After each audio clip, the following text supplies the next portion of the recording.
Voces Televisión a Alejandra Alcese, periodista de Economía del Mundo. Alejandra, bienvenida, buenos días. Buenos días. Que además estuviste ayer siguiendo ese Estado de la Unión de Ursula von der Leyen, en ese debate sobre la Unión Europea. ¿Dónde estamos? Tú que estuviste allí sobre el terreno, ¿dónde vamos y cuáles son los retos? Ampliación de la Unión Europea, Turquía, mercado laboral, contrastes frente al español, inflación, pacto migratorio. ¿Qué es lo que se percibe en ese debate del Estado de la Unión? ¿Hacia dónde va Europa? Pues efectivamente, estoy prácticamente recién aterrizada de Estrasburgo porque se celebraba ayer el debate del Estado de la Unión, que al final es como el debate del Estado de la Nación en España. Es un evento que se celebra una vez al año y en este caso era especialmente importante porque probablemente sea el último debate del Estado de la Unión que se celebra antes de que acabe la legislatura europea, porque las cámaras se disolverán, bueno, no se disuelven allí, pero en junio de 2024, el día 9, se celebran elecciones al Parlamento Europeo y, de hecho, este semestre parece que va a ser el último hábil en cuanto a legislación, porque ya el próximo, a partir de marzo, probablemente no dé tiempo ya a aprobar nada nuevo, ¿no? Entonces, bueno, este debate tenía especial interés. Ursula von der Leyen hizo una radiografía de en qué punto estamos. Ella defendía que el 90% de las orientaciones políticas que tenía previstas para el mandato se han llevado a término, a pesar de que la legislatura ha estado plagada de cosas inesperadas, desde la tramitación del Brexit, que ahora vemos muy lejos, pero que ha tenido lugar en esta legislatura, hasta la gestión de la pandemia, con una ingente cantidad de recursos puestos a disposición a todos los estados para poder salir de la situación, luego la guerra en Ucrania. O sea, ha sido una legislatura complicada y aún así ella defendía que se había llevado a término la mayor parte de los ejes principales de su mandato. Aún así, quedan muchos retos a la vista por delante. Como tú bien comentabas, la ampliación de la Unión Europea es uno de ellos. Está pendiente la entrada de Ucrania y de los países de los Balcanes occidentales, de Georgia, de Moldavia. Son países que llevan, en algunos casos, casi 20 años con el estatus de país candidato a la entrada a la Unión Europea y, sin embargo, todavía no han entrado. Entonces, bueno, es un propósito de la Unión agilizar este proceso, porque ahora que existe la amenaza tangible de Rusia, pues cuanto antes entren, mejor para Europa poder ampliar sus fronteras y bueno, pues delimitar bien hasta dónde puede y hasta dónde no puede entrar la influencia de Rusia. Y bueno, para intentar agilizarlo, pues una de las medidas que se van a aplicar es que todos los años se publica un estado del Estado de Derecho, es un informe sobre en qué punto se encuentra cada país respecto al cumplimiento de las normas propias de un Estado de Derecho, y se va a analizar estos países, a pesar de que no pertenecen todavía a la Unión Europea, para que ellos sepan de manera más clara qué cambios tienen que hacer o qué reformas o legislación tienen que aprobar para poder entrar cuanto antes en la Unión Europea. Bueno, esta es una de las prioridades que tiene la UE. Aún así no es algo que se vaya a hacer, que se vaya a conseguir a corto plazo. Probablemente nos iremos a más allá de 2030 para conseguir que entren, porque estos procesos son largos. Y lo que sí está sobre la mesa es que cuando la Unión Europea lleve a cabo la próxima ampliación, pues muy posiblemente habrá que hacer una reforma de los tratados, porque a día de hoy, con 27 Estados miembros, ya resulta complicado en muchas ocasiones sacar adelante legislación por unanimidad, con lo cual, cuando el número de estados sea muy superior, pues todavía será más difícil conseguir la unanimidad. Entonces, bueno, está sobre la mesa la posibilidad de reformar los tratados para que esa unanimidad no sea necesaria o para que se busquen métodos de aprobación alternativos. Esta es una de las prioridades que está sobre la mesa. Otra es conseguir una autonomía estratégica para la Unión Europea. La pandemia puso sobre la mesa pues un poco las vergüenzas, ¿no?, del continente. Se vio que en una pandemia sanitaria que arrasó todo el mundo, pues en Europa no se fabricaba ni un gramo de paracetamol. No es que estemos hablando de microchips, no, es que a nivel farmacéutico dependíamos de terceros países, ¿no? E incluso en la parte tecnológica, pues con más énfasis, ¿no? Dependemos de terceros países, o en la energética dependíamos de Rusia, en la tecnológica dependemos de China, también hemos dependido de Estados Unidos. Son países con los que, algunos de ellos, tenemos una buena sintonía, pero nadie sabe qué sintonía vamos a tener en el futuro, con lo cual para Europa es muy interesante avanzar en la producción propia de ciertos bienes, o industrialización, incluso producción de energías renovables, avanzar por ahí para conseguir una autonomía y que no nos haga depender de ciertos países. Y en el caso de China, que lo estabais justo comentando, es especialmente relevante las menciones que hizo ayer la presidenta de la Comisión durante durante el discurso en el debate del Estado de la Unión, porque ella fue más beligerante de lo habitual contra China al hablar de esas subvenciones encubiertas que están recibiendo los vehículos eléctricos. De hecho, China ahora ha llegado a unas cotas de producción de vehículos eléctricos que son inesperadas y bueno, pues la presidenta quiere investigar si es que están recibiendo subvenciones por parte del Estado, en qué condiciones se están fabricando esos vehículos y bueno, pues es algo que empieza a preocupar ahora, pues por ejemplo este verano en España el coche más vendido ha sido un vehículo chino por primera vez, últimamente estaba siendo el Dacia y ahora ha sido un vehículo chino. Entonces bueno, para ver si cumplen las reglas del juego a la hora de hacerse con ese mercado, pues se va a llevar a cabo esta investigación y China ya ha respondido que eso puede afectar a los lazos, o sea que ahí habrá que buscar el equilibrio entre un cierto proteccionismo al que están volviendo todos los países para proteger a sus industrias y a la vez mantener las buenas relaciones comerciales, porque el comercio exterior es vital para la Unión Europea, intentando a la vez reducir un poco el déficit comercial que no ha parado de aumentar en los últimos años con respecto a China. Luego, bueno, el Green Deal, el avanzar en las tecnologías verdes... Y sobre este punto, Alejandra, perdona que te interrumpa sobre este punto. Claro, lo que parece un poco extraño es que Europa vaya a la pelea, ¿no?, con China en el capítulo de los vehículos eléctricos, cuando hoy vemos, por ejemplo, como China ya ha contestado alrededor de, oiga, pues se perderán esos lazos y está cayendo BMW, está cayendo Volkswagen, porque al final, ¿quién hace las baterías de esos vehículos eléctricos europeos, no? Entonces, ¿se entendió bien ayer esa posición de von der Leyen? Cuando estamos en un momento de sanciones, más sanciones, más sanciones, abrir otra grieta más con China, ¿tiene sentido para Europa?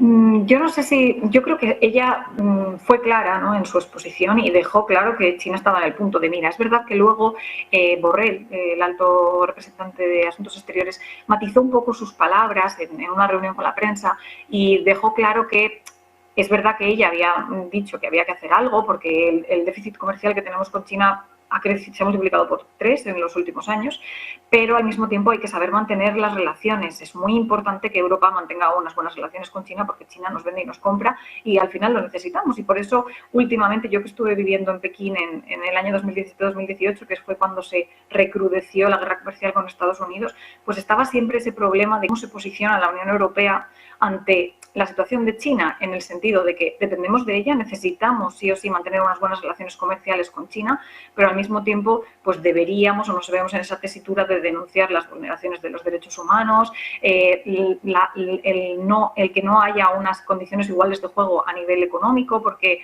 los chinos tienen facilidad para entrar en el continente europeo y en donde quieran. Sin embargo, las empresas españolas o europeas que quieran empezar a vender en China están obligadas a formar una joint venture con una compañía china, de forma que siempre China va a tener el 51% de esa empresa y solo un 49% no va a tener la empresa europea, lo que a su vez abre la puerta a que haya posibilidad de problemas de propiedad intelectual, de que se copien, se robe esa propiedad intelectual. Bueno, es una relación que siempre es delicada, pero yo sí creo que la Unión Europea no tiene ninguna intención de volar esos puentes. De hecho, el propio Borrell tiene prevista una visita en octubre a China para verse con el ministro de Asuntos Exteriores chino.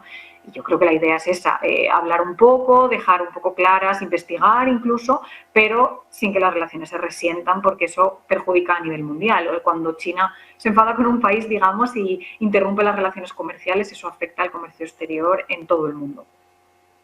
Alejandra, otro tema importante es esa presidencia europea de España, ¿no? Esa presidencia española europea.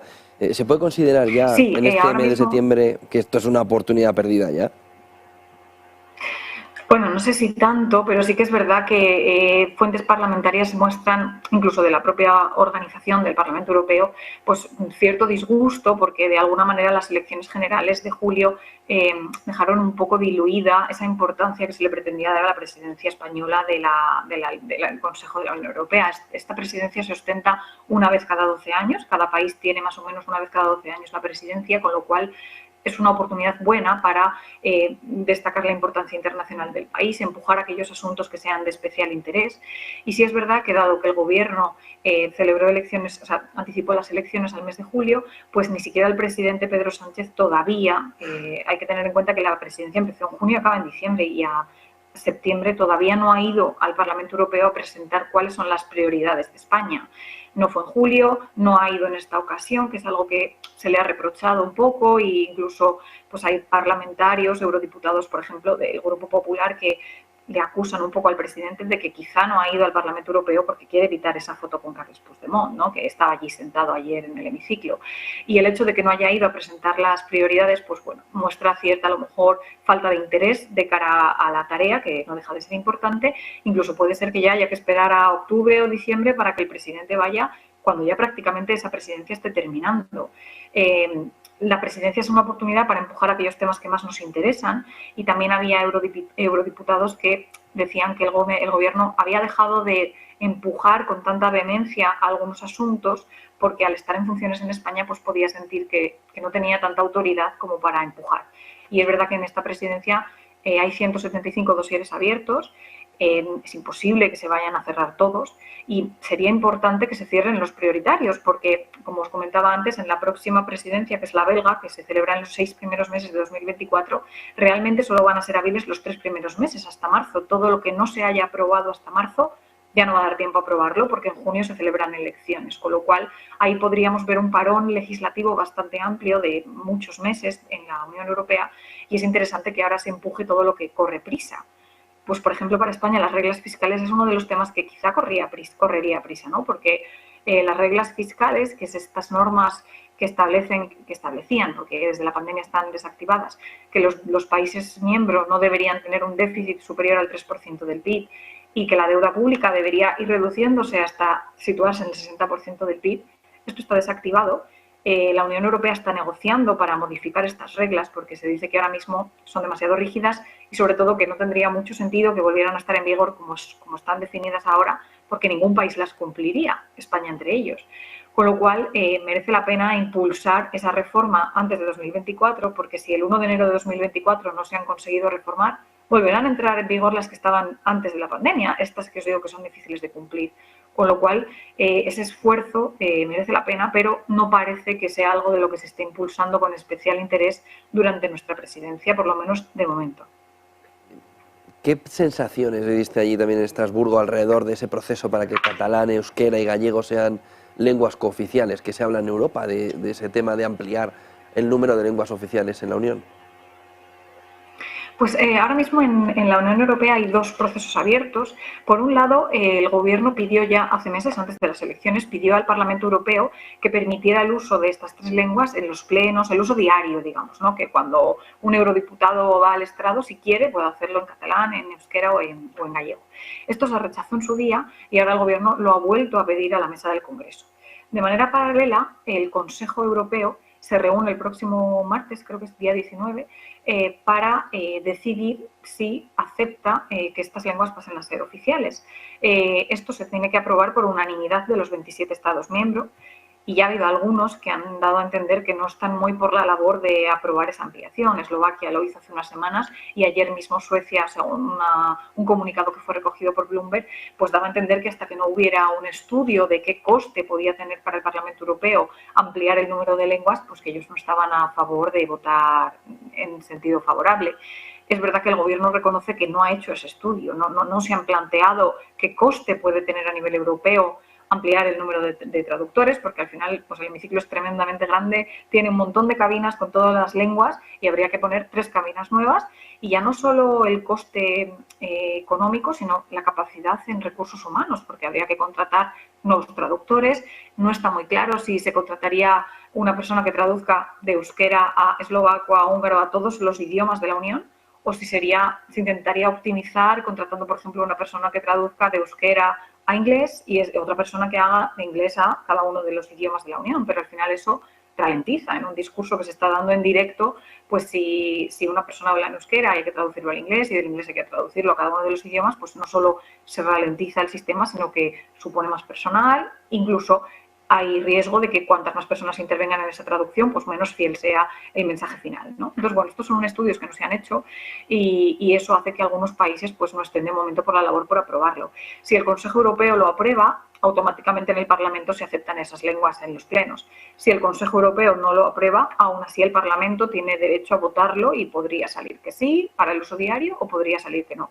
Ahí pues las posiciones de los grupos políticos son muy distintas, pues partidos, pues a lo mejor como el Partido Popular, no ven que tenga mucho sentido, igual que no lo ven incluso a nivel nacional, porque consideran que el catalán ya es una lengua que se puede usar de manera oficial en Cataluña, que es donde se habla, pero que no tiene mucho sentido que en otros lugares de España lo sea, dado que no se habla. Y luego, sin embargo, pues partidos más a la izquierda, pues ya no tanto solo los socialistas, sino también el propio grupo o familia política de la izquierda, que es en el que hay una parte de los diputados de Podemos, dicen que el tema económico es lo de menos, ¿no? Que esto es una cuestión de derechos y que los eurodiputados tienen todo el derecho a expresarse en esas lenguas y que más o menos que el tema económico da lo mismo, ¿no? Esas son las posiciones que nos encontramos, así que ahora habrá que esperar al día 19 en que se celebra ese consejo, al que irá el ministro de Asuntos Exteriores, Álvarez, a intentar defenderlo y bueno, veremos a ver qué sale de esa reunión y en qué queda. Un tema más, Alejandra. ¿Qué previsiones hay de cara a las elecciones europeas de junio del 24? No se presenta von der Leyen, ¿no? Bueno, pues primero hay que ver el resultado que sale de las elecciones en sí mismo y ahí, las previsiones un poco son que aumente la participación respecto a las de 2019 porque precisamente en esta legislatura, con todos estos temas que hemos comentado antes, el Brexit, la pandemia, Ucrania, estos elementos han servido para que la población europea se dé cuenta de lo importante que es tener detrás una Unión Europea, ¿no? Que nos han desembolsado millones de euros en fondos europeos, otra cosa es cómo se estén ejecutando, pero es muy importante, o que han gestionado la compra conjunta de vacunas. Ahí nos hemos dado cuenta especialmente de lo importante que es la Unión Europea, ¿no? Quizá antes no lo sabíamos con tanta familiaridad. Incluso Ursula von der Leyen es una persona que ahora todo el mundo conoce y en otras legislaturas pasadas el presidente de la Comisión Europea ni siquiera se conocía con tanta cercanía, ¿no? Entonces, bueno, se espera que haya mayor participación, por un lado, y luego también se espera que el Parlamento cambie, ¿no? Porque tradicionalmente las grandes mayorías que se han conformado en el Parlamento Europeo han sido las tradicionales, ¿no? Pues el Partido Popular con los partidos democristianos, que ahí es interesante conocer que en el Parlamento Europeo Vox fue muy inteligente a la hora de elegir familia política, porque en el Parlamento Europeo, a diferencia de lo que ocurre en España, hay dos familias políticas a la derecha del Partido Popular. Están, por un lado, los democristianos, que es donde tradicionalmente se encontraban también los Tories, los conservadores británicos, y luego tenemos un partido más a la derecha, Identidad y Democracia, creo que se llama, que es donde está el partido de Marine Le Pen en Francia.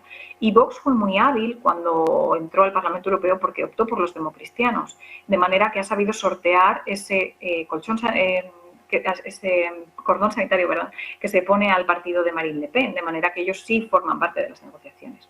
Entonces, bueno, tradicionalmente las grandes familias políticas, el Partido Popular se ha aliado con los democristianos y los socialistas se han apoyado pues, en los verdes o los liberales, que han actuado un poco de bisagra entre ambos bloques.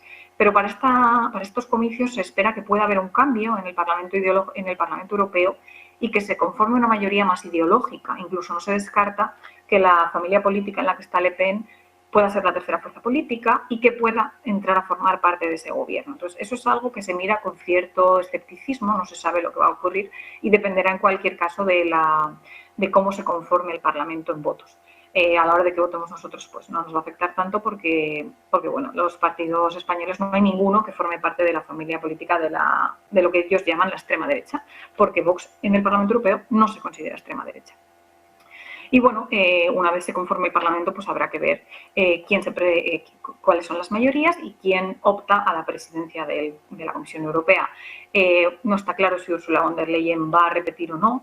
Lo que sí está claro es que por su perfil no es una persona que vaya a estar dispuesta a negociar, a intentar a toda costa conseguir los apoyos. Si ella los consigue de manera, digamos, natural, pues probablemente repita. Pero si no es así, no parece que vaya a ser una candidata muy beligerante.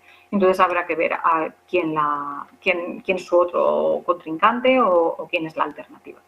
Y luego también, se me olvidó antes comentaros cuando hablábamos de las lenguas oficiales, en el Parlamento ahora se ve con cierto interés lo que está pasando en la política nacional española.